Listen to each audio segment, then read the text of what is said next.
Hello, Professor Smith.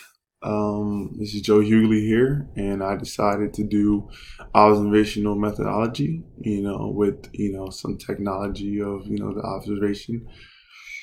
I decided to do this because I found it interesting of observing people through technology, which I think was pretty cool in understanding how, you can find different things about a person, through their, social media and, things that they post, they like, things they retweet.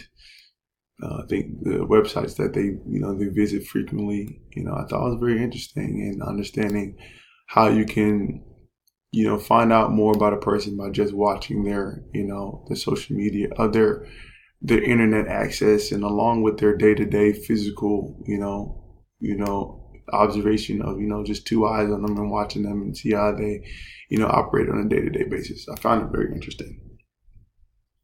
A basic overview of this will be, the value of observation, and it permits researchers to study people in their national environment in order to understand things from their perspective. And that's, something that's basically what we're talking about here is trying to figure out and not figure out more, just trying to see people's perspective on things and how they handle things that they find important. And I think that's really cool, knowing that, with the use of technology, observing has become much easier, with the ability to, go through social medias and find out everything about a person, who they like, who they're with, the relationship status, just observing them through all different avenues of social media and technology, along with, day to day, observations. Some strengths from this type of research is the ability to collect currently happening, things. I think the information that we're building and we're retaining is what's happening right now, which I find that's really important in, trying to find people's perspective on things. You can't really tell what somebody's perspective is going to be down the road or what it was before. You get to really understand what the perspective is right now. And I find that's very useful in understanding and how a person is operating on a day to day. And subject bias can be eliminated if it's done correctly. That meaning that if the subject doesn't know that they're being observed and doesn't know that what's going on, you can really have close to a very, very good understanding of the person, because they're not going to change anything. If they did know, it could be kind of hard because they will change some things in their day to day that they won't usually do, which is good, in observational studies and different from other type of research that's done. Usually, sometimes in research that you need the participant to be very, very interactive and helping through the process. In this type of research, you don't really need a lot of participation from the subject itself, because you can just watch them and don't really need them to kind of participate into the study, because they're just trying to watch them in their natural habitat.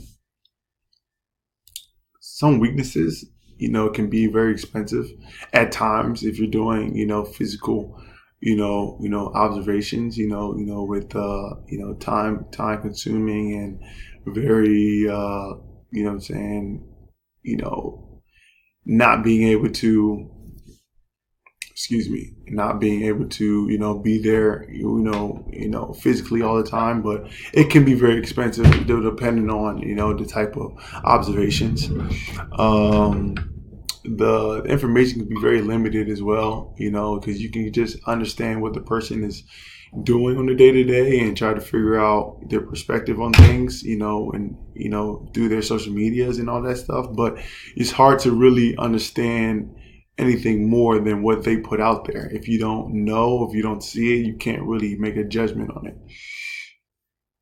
And those are kind of two of the biggest, factors, of the weaknesses of this methodology. And also, there's obstacles in the collecting of the data effectively, more about, if you can't follow somebody on social media, if you can't, kind of observe the sites that they go on and stuff like that. I mean, it's kind of hard to really get the best data possible if you don't really have the access to the person, at a personal level.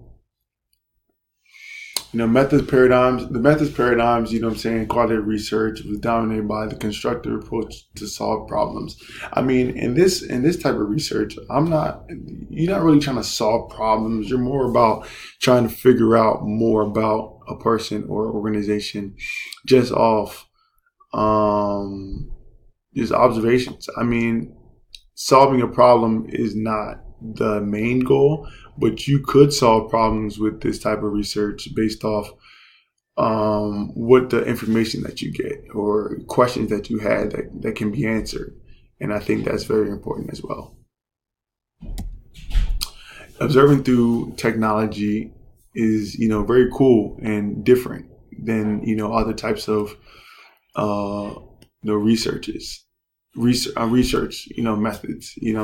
monitoring cell phones, which can be very, intrusive a little bit, but if they don't know that's going on, which, I feel like, the government does this a lot, and, monitoring different things that go on your social media, the posts that you like, watching on you on a daily basis of, different things that you retweet and you interact with on the internet, that can really tell us a lot about what you're interested in and what you find more important. So I know observing through technology can go many different directions, and I find like that this type of research is different than other ones, because you can really understand a lot about a person by just watching them, with them knowing that they're not being watched.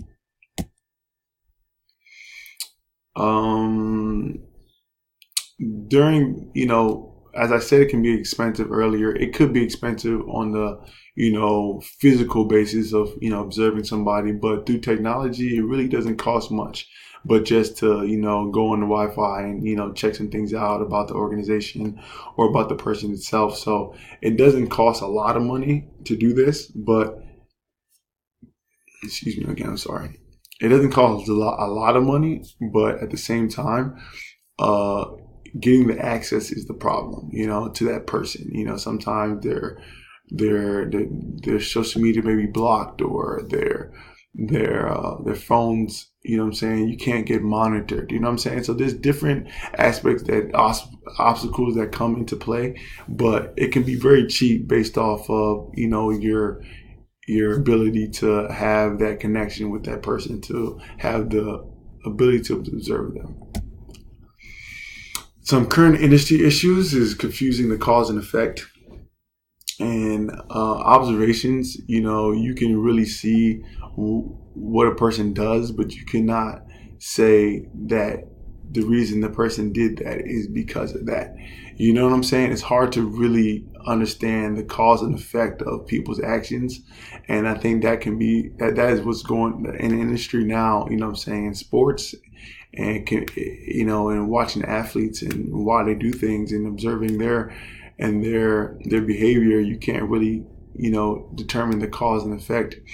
And that kind of plays into not explaining the why. Like, you don't know why they did something, because you can understand the action that's happening and what's going on, but you can't really tell us the why it's happening. And the inability to research things that's happening yet. You can't really observe something that hasn't happened yet. And that kind of can come into a problem trying to look forward into organizations and what's going on. What do you think that's going to happen? And what do you think, or base it on what already happened? It's hard to really do that, in this type of research. It's kind of just in the moment of what's going on. It's hard to look forward and observe something that hasn't happened yet. This method, of observation, can help my problem of sport and student athletes, having not enough resources and not enough resources and not enough resources, but also not enough attention to the problem of student athletes and mental health. And I think this type of research can really help my problem by monitoring, watching, observing the the school, NCAA's and the schools, and understanding that, students that are coming to their coaches about, dealing with mental health and, having issues um, with their mental health, and how it's being handled through the athletic department, through the counseling department, really understanding what needs to be done and how it can really bring to light some of the problems that go on in NCAA and in regular universities. It can give me more information about how to attack the problem and how to try to figure out how to fix it, and just observing how everything's handled from the university to the athletic department to the student itself, and signs and different things that happen in the day-to-day life that can really help me understand different angles of how to approach the problem.